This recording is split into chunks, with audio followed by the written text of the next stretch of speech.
Good afternoon, one and all. Thank you for joining me. If you do have any questions as we go through, please feel free to just drop them into the chat.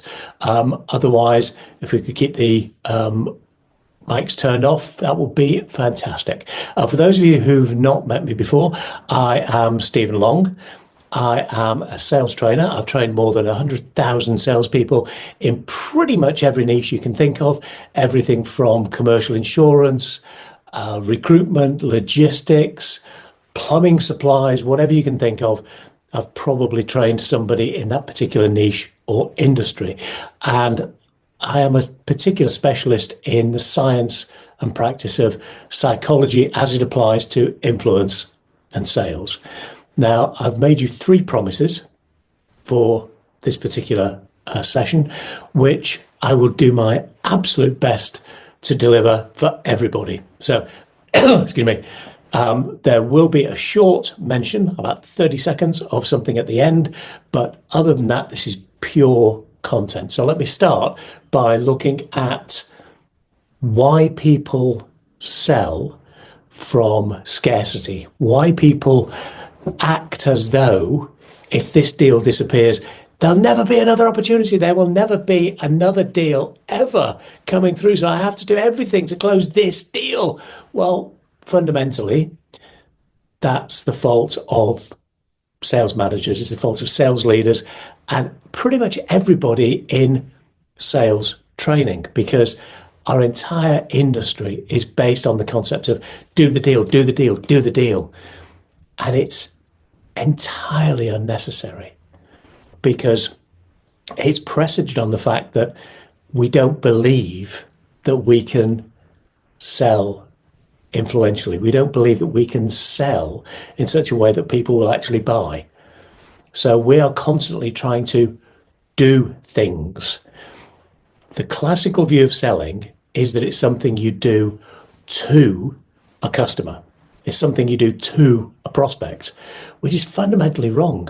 I don't know about you, by the way, but generally speaking, if I feel as though somebody is doing something to me, depending on the context, of course, but generally speaking, if I feel like I'm being done, if I'm having something done to me, I generally push back. I don't respond well to it. I'm sure you're probably very similar.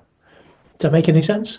Because if we're pushing, if it's all about us and what we do and how we do it, it's very difficult to make that engaging for somebody. So we come from this position that we're trying to do selling. We're trying to inflict our will upon somebody else. We're trying to overwhelm them. And we know in our heart of hearts that that's a pretty unpleasant and a pretty ineffective kind of approach. So that will affect our confidence and our self-belief. Now, let me just differentiate between those two, because people treat them as though they're the same thing, and they're not. Self-belief is internal. It has rules and it has what we call equivalencies, as in selling is, buying is. When I'm selling, I am. Those are the rules for a belief. Anything you believe, you have a way of believing it. You have rules, you have a context, you have a system for that belief. I'm not talking about religious belief here, though strictly speaking, it does follow the same principle. But in terms of your beliefs, I sometimes give the example of bees. Bees are dangerous. Well, no, bees are not dangerous, but bees sting. Yeah, a bee can sting if you're doing something to it or if it's trapped. A bee can sting, but that doesn't mean that all bees sting all the time. It just means that some bees do occasionally. But we've got this rule, this equivalence for it, and that sometimes creates faulty ways of thinking. And that's what's happened with a lot of people about selling. They believe that selling is something you do. You have to force the other person to buy from you. You have to trick them, con them, bait them, in some way force your will upon them. And that's pretty challenging as a belief if you're then going to try and have a relationship with the other person. Because in the back of your head, your belief system is going, yeah, but I'm going to do them over. I'm going to do them over. I'm going to get one over on them because that's what selling is about. Well, no, it was not. No, it doesn't have to be. So a belief, is something that has a rule. It has a structure behind it. Confidence is not an internal thing. Confidence is an external thing. We can be confident without any belief structure behind it. We can just change our state. We can act as if. Confidence is something you do. And sometimes the way you act gets reinforced from the outside.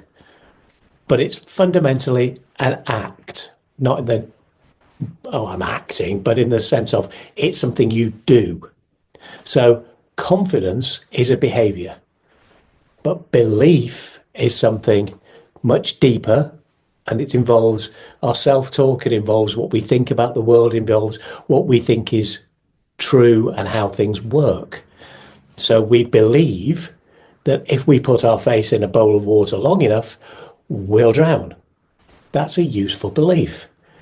But we've also come to believe all sorts of other things. People are capable of believing almost anything, and they will invent reasons why they're correct. The earth is flat. Most people in the world do not believe that. But those that do believe it have all sorts of incredibly complex, convoluted, and to them, convincing explanations of why and how the world is flat. And any evidence that they're confronted with, they turn on its head or just plain blank because it doesn't conform with their belief system. So if your belief system has trained you, if you have been trained to have a belief system that sales is about exerting your will, winning, doing the other person over, making things happen, about being a force of nature, about whatever it may be, there's an awful lot of very negative beliefs that people in our profession, whether you're coming from recruitment or logistics or insurance or retail or professional services or whatever environment you're in, if you're doing business with somebody, if you're doing new business, if you're persuading somebody to do something different and pay for it, you are in one way or another in business development and sales. And if you have limiting beliefs about that, if you believe that in some way or other you are doing something negative to somebody else, or in order for you to win, they have to lose, that's going to create all sorts of pressure. And if that's going on in the back of your head, that is why you come at things with a scarcity mentality. Because, I've only got one chance to do this deal. Let's just listen to the language you use. We do a deal. Like there's nobody else involved.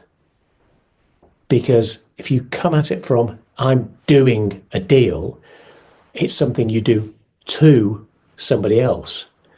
Whereas in reality, we're not selling, we're helping them to buy. Because the active part of the process is not us selling. We can sell till the cows come home. We can sell until we are blue in the face. But until the other person or until the company decides to buy, nothing happens. None of it matters until the buying is done. So the selling, we have been trained to think of it as the active part of the process. It's not. I'm not suggesting that we're passive. I'm not suggesting that we're not involved in it. I'm not suggesting that we're not important. What I am saying, though, is that helping somebody to buy is a much more important element and a much better way of thinking about it. Because if you're there to help them buy,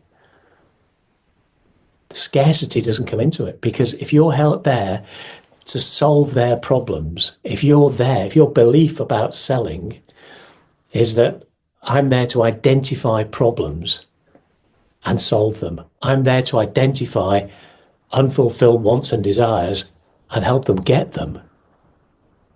I solve their problems. I meet their desires. Why wouldn't somebody pay for that? Why is that a limited, scarce resource? It's not.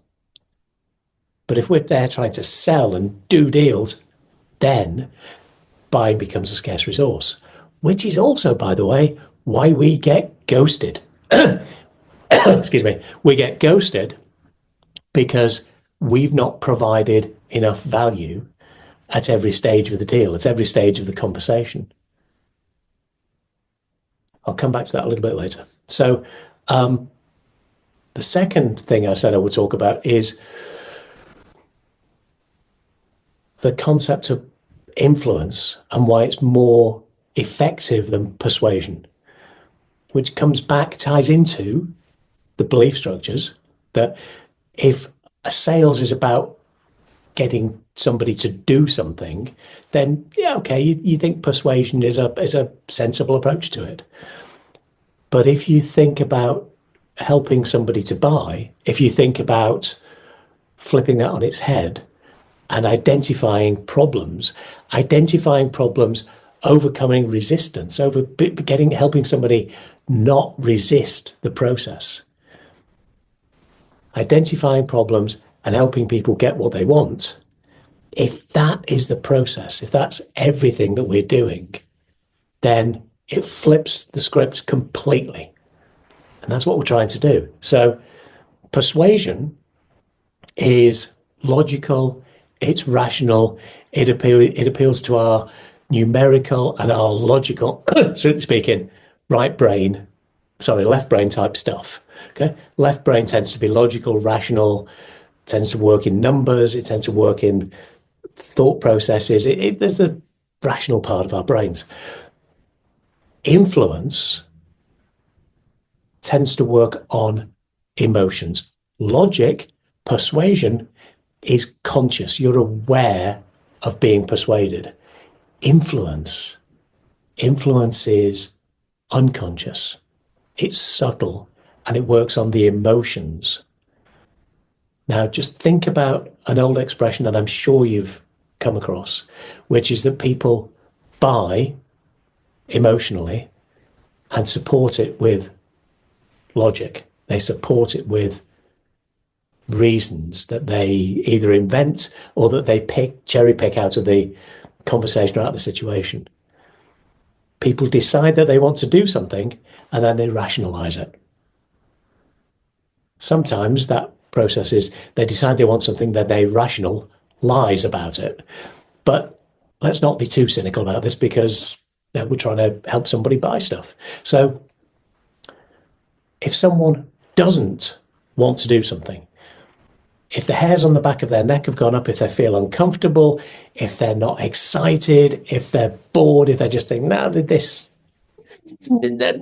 nah, they will find an infinite number of persuasive reasons not to do it.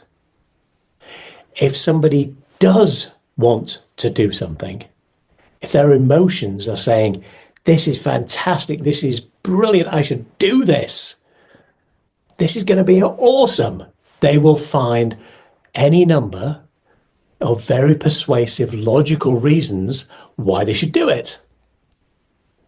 And that situation, the facts, can be exactly the same, which explains why you can have two different buyers and give them exactly the same facts in exactly the same situation with exactly the same pricing, and there's no other variables, and one person just goes, oh God, I'd rather sandpaper my eyeballs, and here's why, and they'll give you this long list of reasons.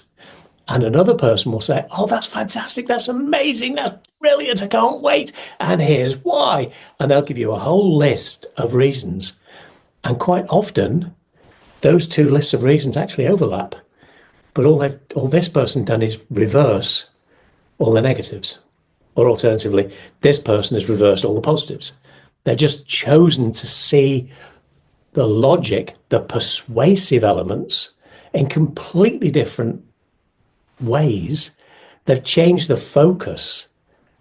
They've changed their perception of the logical, persuasive facts because of their feels, because of their gut, because of that. That's just they want they want to do it, or they don't want to do it, and they then judge the evidence based on that. So if somebody is influenced so that they want to do something, if they see you as the trusted authority, if they believe that you know what you're doing, that you've helped them work out the real nuts of a problem, and that you're trying to help them solve their problem and make their life and business better, they will find all sorts of reasons that your proposition is a good one. If, on the other hand, they think you're a salesperson and you're trying to do them over and you're just there to do the deal, they will find all sorts of reasons why your proposal, why your suggestion, which could be exactly the same, why your suggestion doesn't work, why it doesn't make sense, why they're going to go with this other person. Now, that's also, excuse me, some voice issues today, that also explains the biggest mystery that most of us in business development have, which is, hang on, they've gone with this product, this solution, this whatever, and it's nothing like as good as ours, and it's more expensive. What the hell have they done? What was that about? Well, very simply, they trusted this person. This company or this person had authority, and what they said stuck. You, your business, you personally didn't have authority. You were not a trusted advisor. You were just a salesperson. So even though what you proposed and what you suggested was actually much better and probably cheaper and probably would make them a fortune compared to their other alternative, doesn't matter. Does not matter. All things being equal, the deal goes to the person with the most trust and authority. If you are an advisor, if you are the person who's helped them identify their problems and whose ideas will make their problems go away, you win.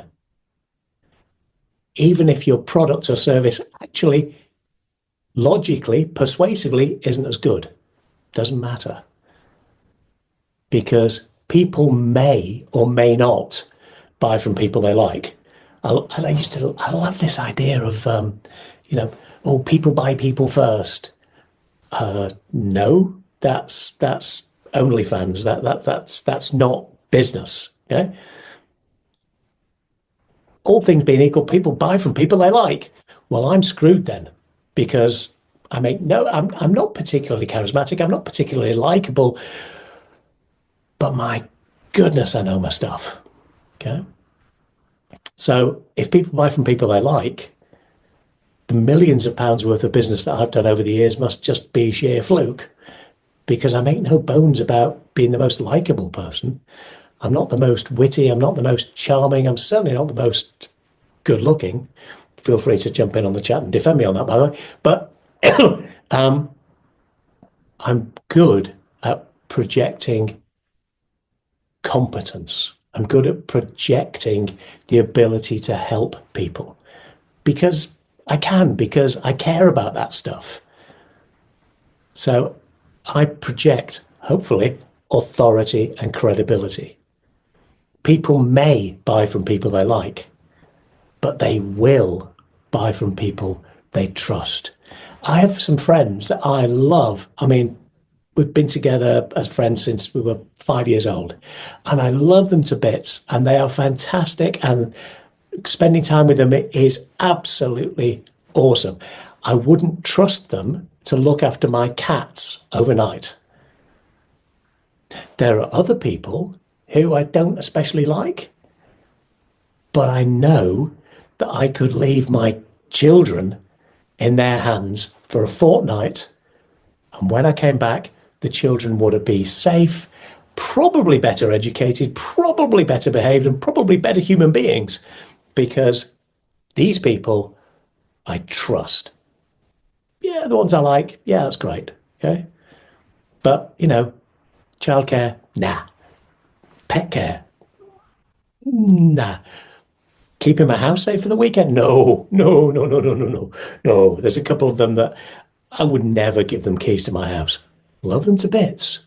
My best friends for decades, wouldn't trust them with my house keys. There's other people that I trust.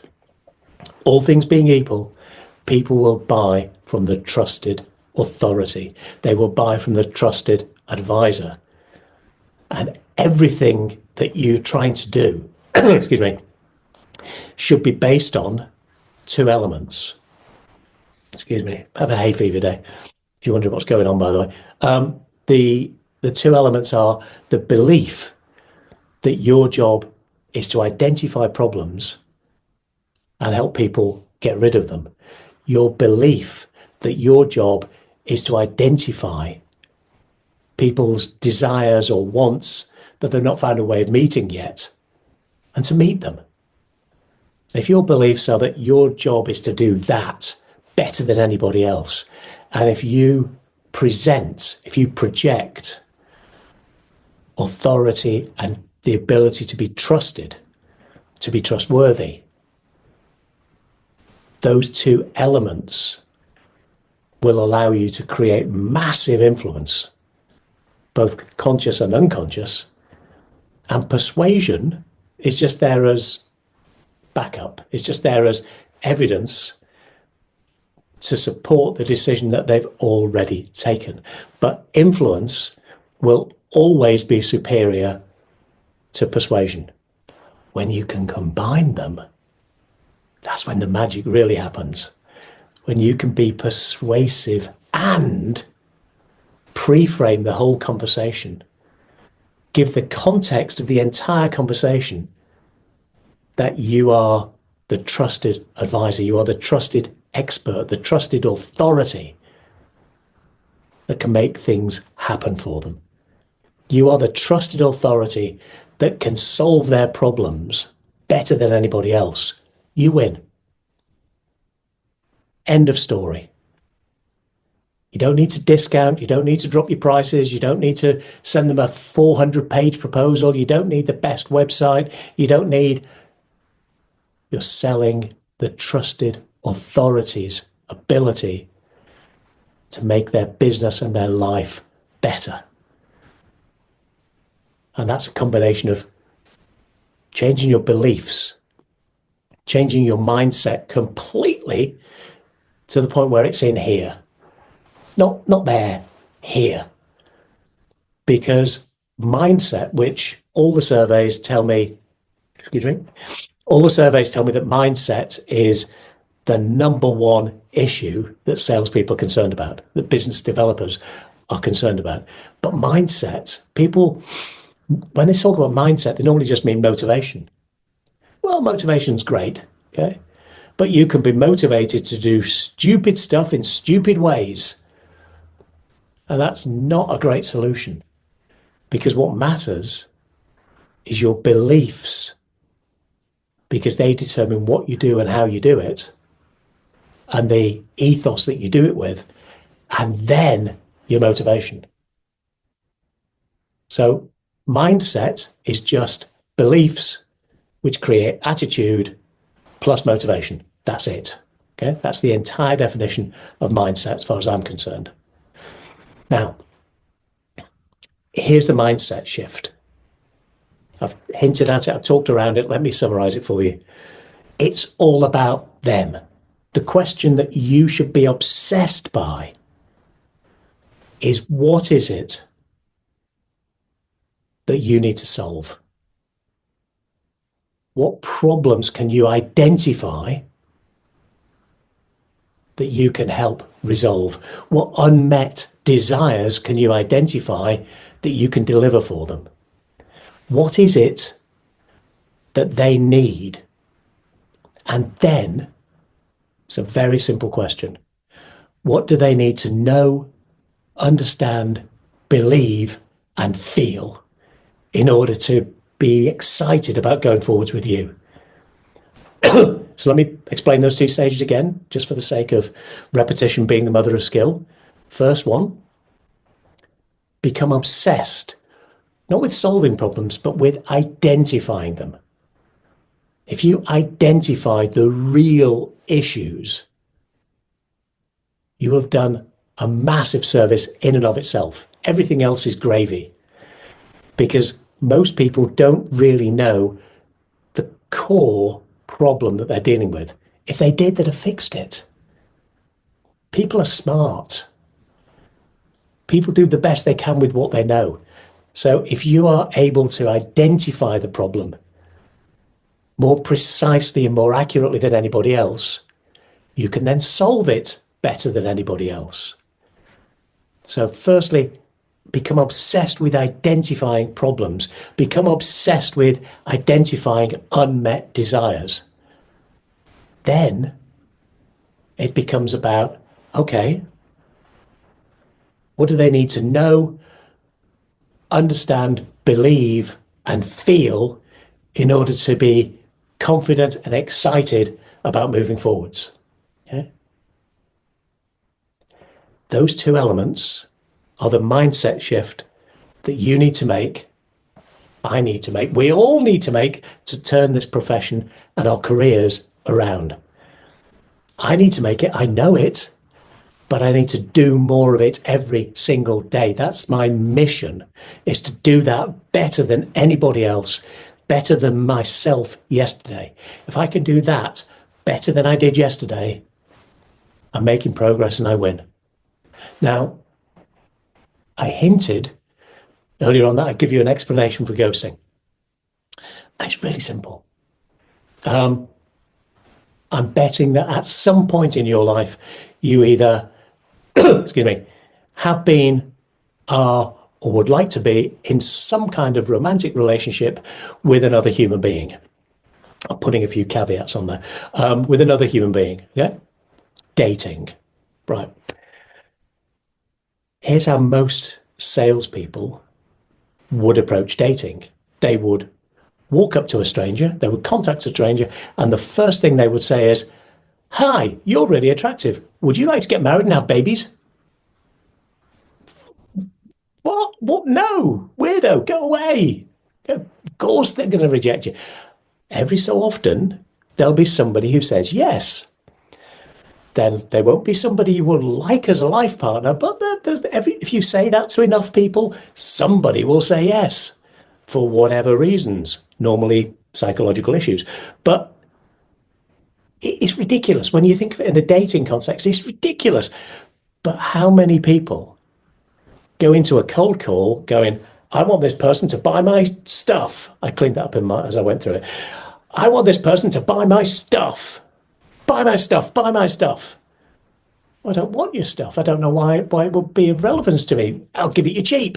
Buy my stuff. I don't want your stuff. I'll tell you what, if you take my stuff, if you take a lot of my stuff, I'll give you a great discount on it. I don't want your stuff. Here's loads of testimonials about my stuff. I don't want your, I don't even know what your stuff is. I've got no desire for your stuff. If you did it in dating, your success rate would be tiny. If you do it in selling, it's exactly the same, because people are people are people. Okay? If you do stupid stuff, you get stupid results. When you go dating, you say hello, you have a bit of a conversation, you're interesting, you're charming, hopefully, you get on with the other person, and at the end of that conversation, you've added enough value for them to be interested and for them to trust that the next time they talk to you, you're probably going to have a decent conversation. So you get together for a cup of coffee and conversation ensues. It goes along well. You've added more value. They trust you more. Maybe you've given them a couple of tips. Maybe you've given them a couple of ideas. You've told them a couple of jokes that they can use. You've added value. So you go out to dinner. You can see where this conversation's going. Your job in dating is to prove that every time you talk to this other human being, you make their life a bit better. You make their life more interesting, more enjoyable. You add value. Your job as a salesperson, your job doing business development, is with every conversation and every interaction, you're adding a bit more value. You're building more trust. You're building more authority. You're building more certainty in their head and in their heart that if you give them a piece of advice, it's one worth taking because it's in their interests. If you give them advice, it's worth doing because it will be good for them. You are becoming the trusted advisor. You're becoming the trusted authority. And that's where the magic happens. Now, I don't want to take the dating analogy too far because some people will completely misunderstand it, but the point, I think, is still valid. If we sold the way we try and date or tried to date, our results will be a heck of a lot better. Equally, if we try to date the way we try to sell, our results would suck. They'd probably be just about as good as our sales results. You see the point. Excuse me. Now, if you're still with me, I'm assuming that something I've said at some point has chimed and made sense to you and has connected with something that you're thinking about. So if you want to take this a little bit further, if you look back on any of my posts on LinkedIn, you'll find a link to a free guide that I've produced. It's the framework that I use. It's the context that I use for all of my sales, for all of my approach, for all of my business development work. It's my guide to authority selling. You'll find a link to it on pretty much all of my posts over the last few weeks. Alternatively, if you've heard enough to think, yeah, there could be something interesting here, this weird guy with the jacket on might have some idea what he's talking about, yay! Then, in which case, if you go to Stephen, Stephen, because mine's spelled the correct way, Stephen, Stephen -long.com, Stephen-long.com. On the page there, scroll down a little bit and you'll see a video and then a link to join the waiting list for my authority selling program, which is coming out, goes live at the end of May. If you sign up to the waiting list, you get access to it before anybody else does. And if you decide to go ahead with the program, there's no obligation. Obviously, you're free to choose. You can join the waiting list, not join the waiting list. You can join the program, not join the program. Obviously, it's entirely your decision. But if you did join the program from the waiting list, as well as getting some extra information, some extra goodies, you also get a free bonus of 4 one-to-one coaching calls. So if you think the program might be interesting and if you want to find out about it before anybody else does, go to Stephen-long.com, sign up on the waiting list, and I'll keep you informed, and I'll hope to eventually see you on the inside. If you've got any more questions, you've got any more things you want to talk about, feel free to hang on at the end of this session. I will hang around. Alternatively, DM me on LinkedIn, drop me emails. My contact details are in my profile. Hope to have a new conversation with you. Take care.